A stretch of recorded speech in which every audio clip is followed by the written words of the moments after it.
Good morning to all. So we are moving on to the next question. So we have discussed about the first question. Now it is the second question. Identify 1 and 2 in the given figure. So what is 1 and what is 2? We have to identify. So it is you can observe an hydrogen bonding here.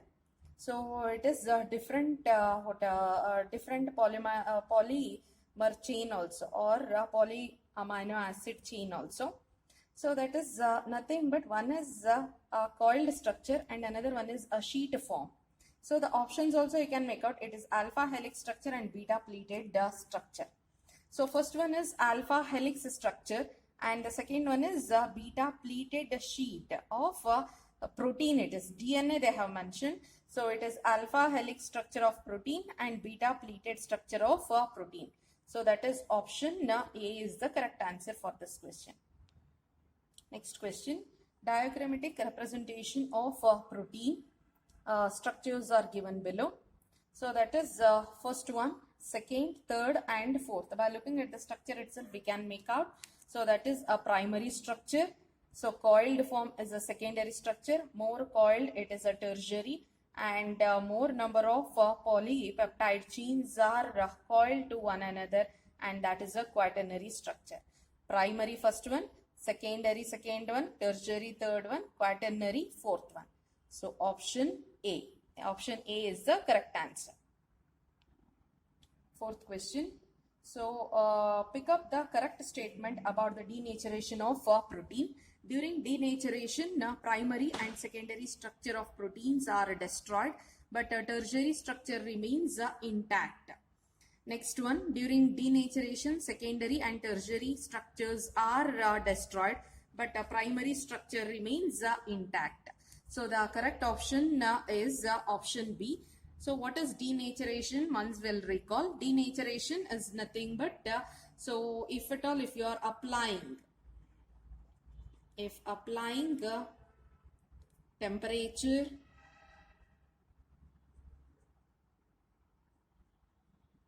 change in pH will destroy the, or will change the property of that particular protein. Property of a protein. So by change in pH or change in temperature or any physical methods, if at all, if it is if the property of the, or the original property of that protein is destroyed, so that is called as a denaturation of a protein. So during denaturation, secondary and tertiary proteins are destroyed. Secondary and tertiary structures of proteins are destroyed, but the primary structure remains intact. Next one, fifth one. So which of the following is or example of a denaturation of a protein? Coagulation of egg white. So coagulation of egg white is nothing but we are going to heat.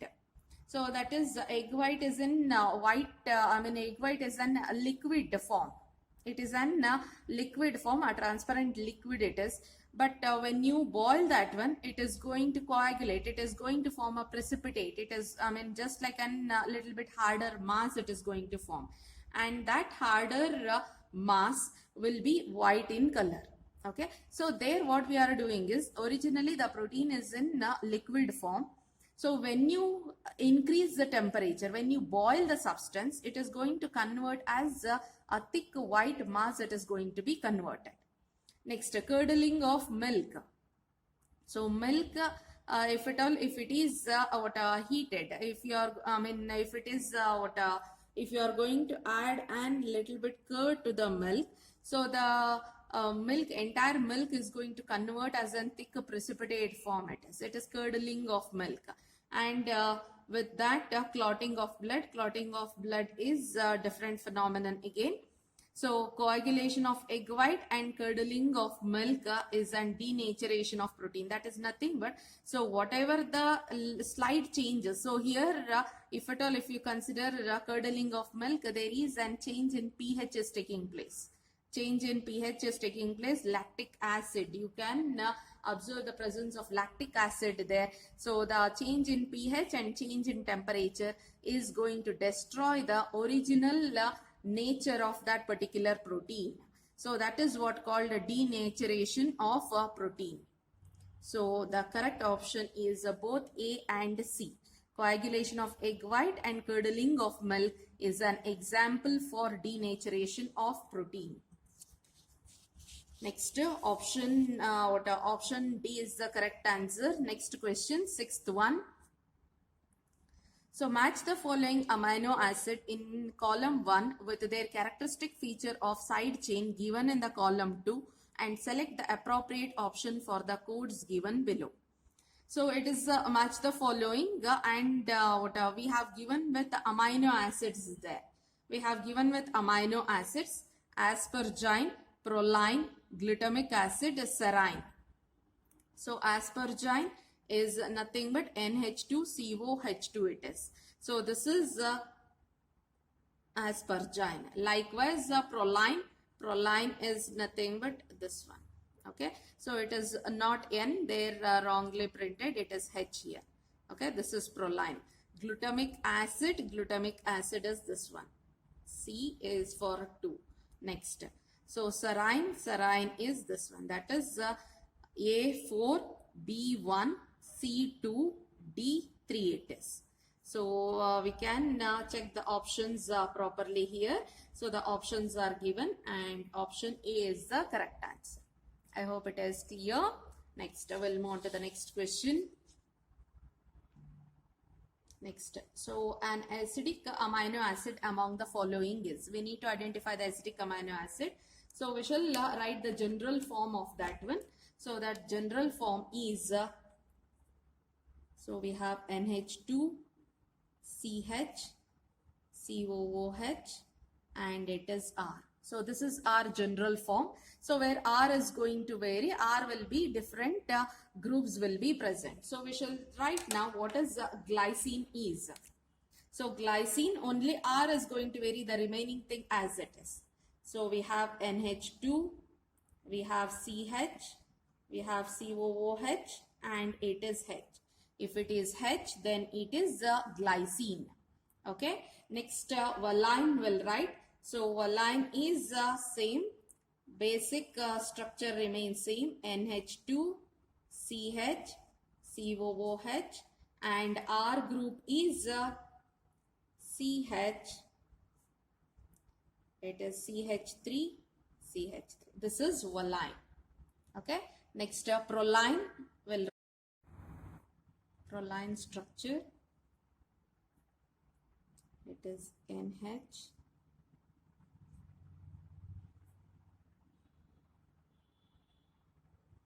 And it is COOH here. So you can observe one NH and one COOH group, that is proline. So in first we'll move on to here. So COOH group is acidic nature it gives, and NH2 group gives a basic nature.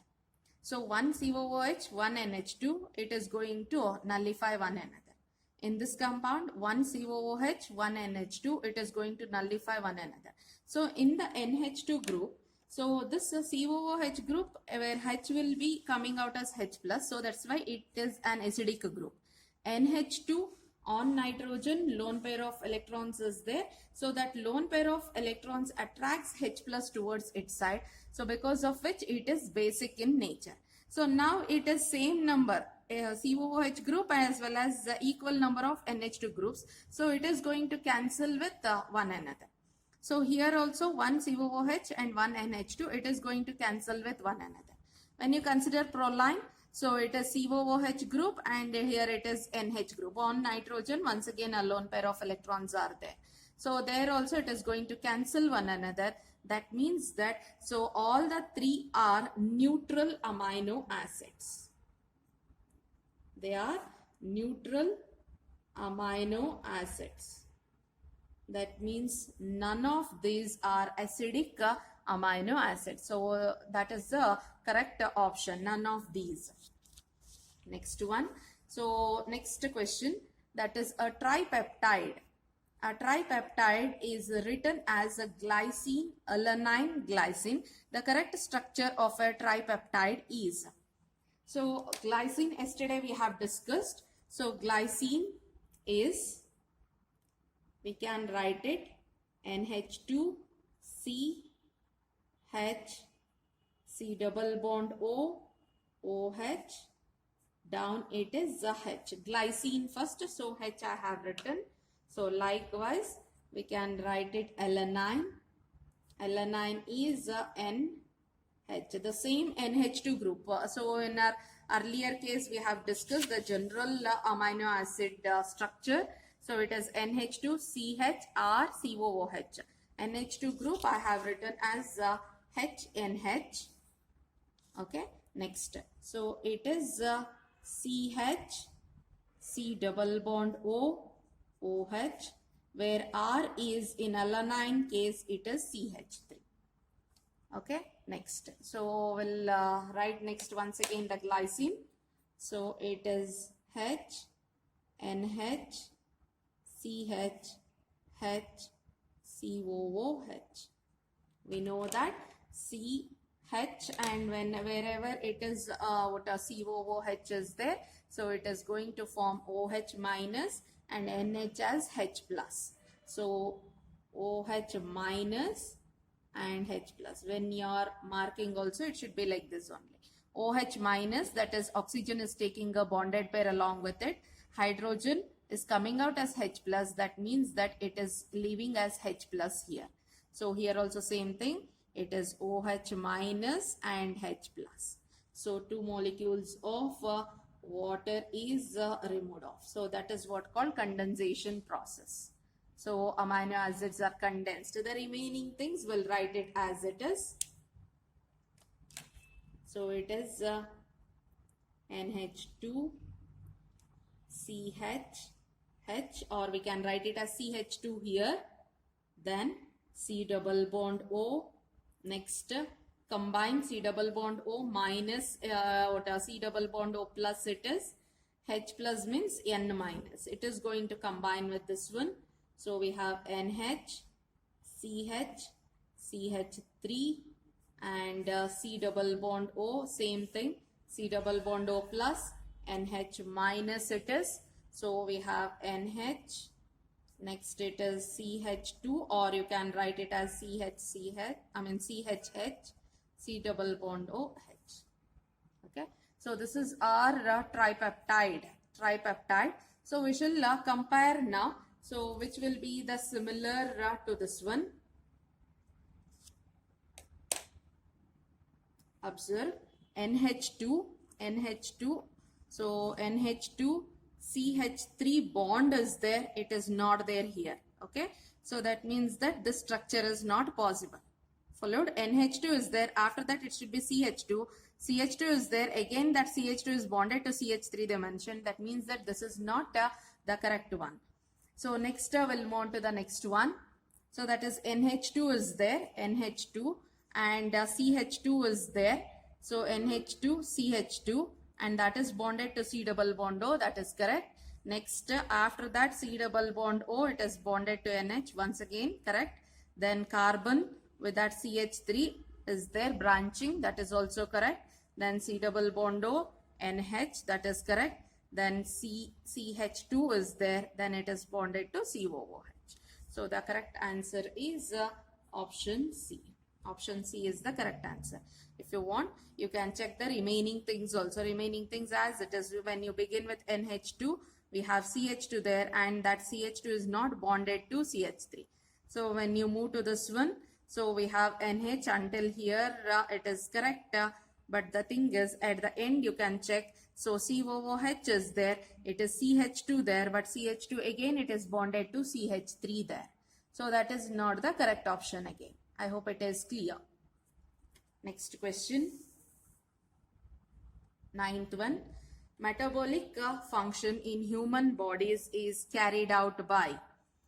So all the things, that is lipids, peptides, nucleic acids, enzymes, all these are important, but metabolic function, that is any function or any reaction to takes place in our body.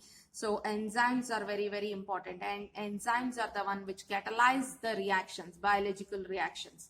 So what a metabolic function, if properly it should takes place in the human body, that means that, so enzymes are very, very important. So enzymes are the one which are responsible for metabolic function in human body. Next one, dialysis can separate glucose and fructose, glucose and sucrose, glucose and NaCl, glucose and proteins. It can separate glucose and proteins. So that is the protein size is very larger. The protein size is larger in the sense they are coming under the colloidal range. The size of this one is coming under colloidal range. So it cannot pass through the semi-permeable membrane or a very thin membrane. So that is what the dialysis is. We are going to separate them, or the particles, if at all, if it is very smaller particles, the size of the particle is very smaller, then it can pass through the semi-permeable membrane. If at all, if the size is very larger, colloidal range means it is 1 nanometer to 100 nanometer it will come. So in that range, if it is there, it cannot pass through the semi-permeable membrane. So glucose size is very smaller, so because of which it can be separated, or it can pass through the semi-permeable membrane. So proteins, if at all, if it is of small sized proteins, that is nothing but proteins are nothing but it is a polypeptide chains they are. Polymer of polypeptide chains it is, or it is consisting of an polyamide or polypeptide chain it is. So if at all, if the size is very smaller, then it can pass through the semi-permeable membrane. But the proteins with the larger size, if it is there, then that larger size will be coming under the colloidal range, which cannot pass through the semi-permeable membrane. So it will be left like that only. That is what the dialysis does. It is going to separate the glucose and proteins. Next, 11th one. So that is the structural formula of amino acid isoleucine is. So isoleucine, we shall write the formula, then we can compare that there. So CH, we know it is a general formula. And here R group comes, but that R group is going to vary. For isoleucine, the R group will be like this.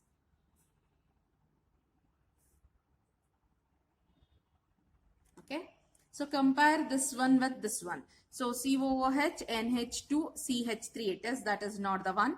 COOH, CH, NH2, C, both the sides it is CH3, CH. If at all, if it is written, so we can write that one as a CH, we can write that one as CH3, this side 2 carbon atoms of which H5.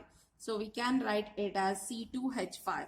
So observe, one side CH3, another side it should be C2H5. So option C is the correct answer. Option D, both the sides we have C2H5. So the correct option is option C.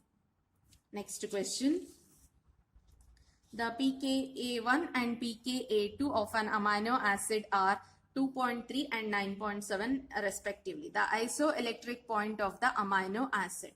So we need to find out the isoelectric point. We have a formula already. So that is pKi, isoelectric point pKi is equals to pKa1 plus pKa2 divided by 2. That is equals to pKa1 is 2.3 plus 9.7 divided by 2. That is equals to 12. So 12 by 2 it is. 12 by 2 is 6. So 6 is option C. Option C is the correct answer. I hope it is clear. Next one. Next question will move on to, that is, which one of the following statement is correct? All amino acids except lysine except lysine are optically active. All amino acids are optically active. All amino acids except glycine are optically active. All amino acids except glutamic acid are optically active. So here optical activity we need to find. The major important condition for the compound to show the optical activity is it should have an chiral carbon. So what is that chiral carbon? Chiral carbon, with a simple manner to understand, chiral carbon is the carbon which contains 4 different groups. 4 different groups attached to a carbon. then that carbon is called as a chiral carbon. So if at all, if you check, we'll write first glycine, because glycine is the first one we have studied and we are familiar with that glycine one. So we shall write on that one. So it is NH2 CH COOH and it is attached to hydrogen. That is what glycine is. So glycine, if you consider NH2 CH2 COOH. So this carbon, if you consider, so what is this carbon? This carbon C double bond OOH. When you consider a carbonyl carbon or a C double bond O carbon or sp2 hybridized carbon, this is double bond, that is nothing but sp2 hybridized carbon.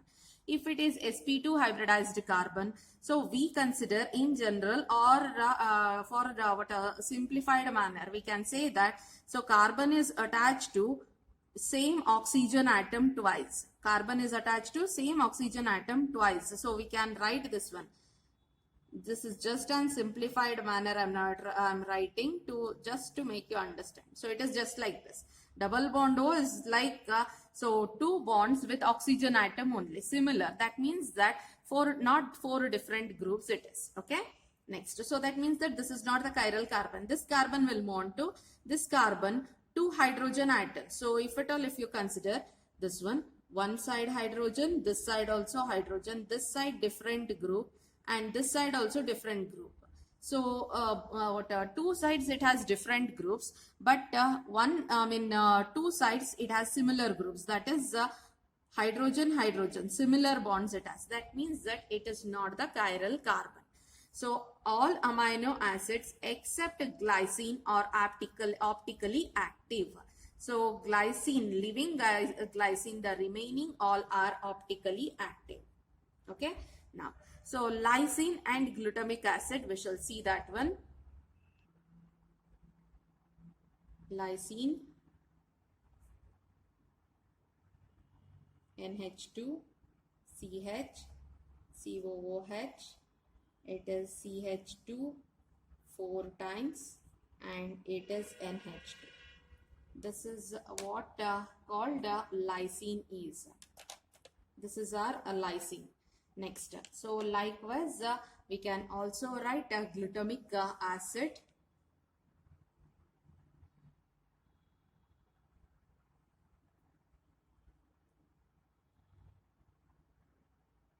Glutamic acid.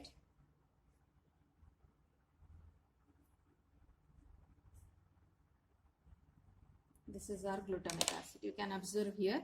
This carbon, it cannot be. CH2 group is there already. Carbon is attached to two similar hydrogen atoms, so it cannot be also. So when if you check this one side we have NH2, another side we have COOH, another side this big ring, another side, that side we have hydrogen.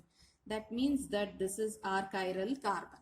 Okay, this is optically active. It is lysine, it is optically active. This is our glutamic acid. This carbon already we have discussed, and this also we have discussed. So this carbon, one side NH2, another side COOH, another side this big chain.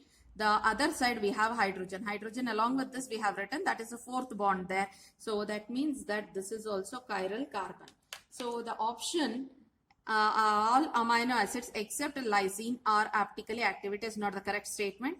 Likewise, all amino acids except glutamic acid are optically active. That is also not the correct statement. And one more is there, all amino acids are optically active. That is also wrong statement, because glycine is there which is not optically active. So among amino acids, glycine is the one which is optically inactive, or it doesn't show the optical activity. Hydrolysis of protein gives next question. Hydrolysis of protein gives, so we know that, so proteins, if at all, if it is hydrolyzed, proteins upon hydrolysis gives rise to peptides. Peptides upon hydrolysis gives rise to amino acids. And these amino acids, always it will be an alpha amino acids itself. This will be always an alpha amino acids itself. So that is option A. Next one. The correct structure of the dipeptide, dipeptide glycine. GLY is glycine and ALA is alanine, glycyl alanine. So glycyl alanine, already we have discussed such kind. Easily we can also make out glycine is nothing but NH2 will be there. So CH will be there and it is attached to H only. And another next end it will be COOH group will be present. That COOH group will be involved with the peptide bond with NH group of alanine there. So I'll write it, but we have discussed this one many a times. You should be able to do it in your mind itself. So this is what glycine is. C double bond O, OH. This is our glycine and it is bonded to alanine. H, it is CH3 alanine and it is C double bond O, OH. So that means that here from OH minus and H plus is removed. Then, so the compound, the compound will give rise to NH2, CH2, C double bond O, NH, CH, CH3, C double bond O, OH. So go through the reaction or go through the options properly. It should be CH2, CH2, NH2 there, and NH2, CH2, C double bond O, NH, CH, CH3, C double bond O, OH. That is option C it is. So the correct answer is option C. Next one. One of the following is an essential amino acid. So we have already studied essential amino acid trick. Also we have studied how to find out what is that trick. It is PVT, TIM, all. So what are this? These are nothing but essential amino acids. So what are these? These are essential amino. All these are essential amino acids. So what are those? We shall write it down. P stands for phenylalanine. V is valine. Threonine. TIM stands for tryptophan.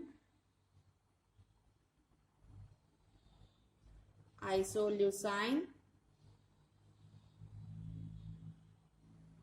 M stands for methionine. H stands for histidine. Arginine. Leucine. Lysine. Leucine. So check which is there. Isoleucine is the essential amino acid. Tyrosine, serine, cysteine. So tyrosine, serine, cysteine not there. So isoleucine is the essential amino acid. The remaining three are non-essential amino acids. It is an example for non-essential amino acids. I hope it is clear.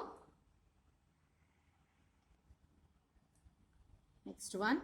Which one of the following protein is globular in nature? So we need to find it out which one is globular. So we have collagen, albumin, myosin, fibrion. So albumin is nothing but it is egg albumin. So egg albumin is globular in nature. So the remaining three, that is the remaining three are globular. They are globular proteins. Globular proteins. Next one. So the amino acids containing mercaptan unit is. So what is this mercaptan unit? Mercaptan unit is nothing but we have sulfur, H as sulfur with that CH3 group. So this is what called mercaptan.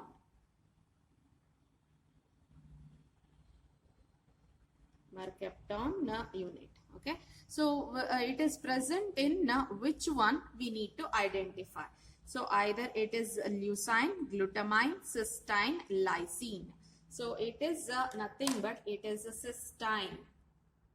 Cysteine is the one which contains cysteine structure. I'll write it NH2 in our NCERT textbook. So the tabular column is given. In that tabular column, it is only the group they have mentioned. R group only they have mentioned. So that R group should be connected with the natural, it should be connected with the general amino acid structure. So that full amino acidic structure I am writing now. So NH2, CH, COOH, and it is bonded to CH2, that is bonded to SH. This is what called the cysteine. Okay, so this is nothing but mercaptan. This is what called the mercaptan unit. Okay. So the correct answer is cysteine, CH2 SH, that is the mercaptan unit. I hope it is clear. Next, a protein molecule, various amino acids are linked together by. So we have studied the protein molecule where the various amino acids are linked with one another through an peptide bond. It is through an peptide bond. You can observe alpha glycosidic linkage and beta glycosidic linkage in case of so we have studied we have not studied that one, we are going to study that one. So that is polysaccharides. Polysaccharides, you are going to observe glycosidic linkages, alpha glycosidic linkage and beta glycosidic linkage. A dative bond we have observed in many of the cases, we have observed them, but especially protein molecule with various amino acids, if it is linked together, and it will be through an special case, that is peptide bond.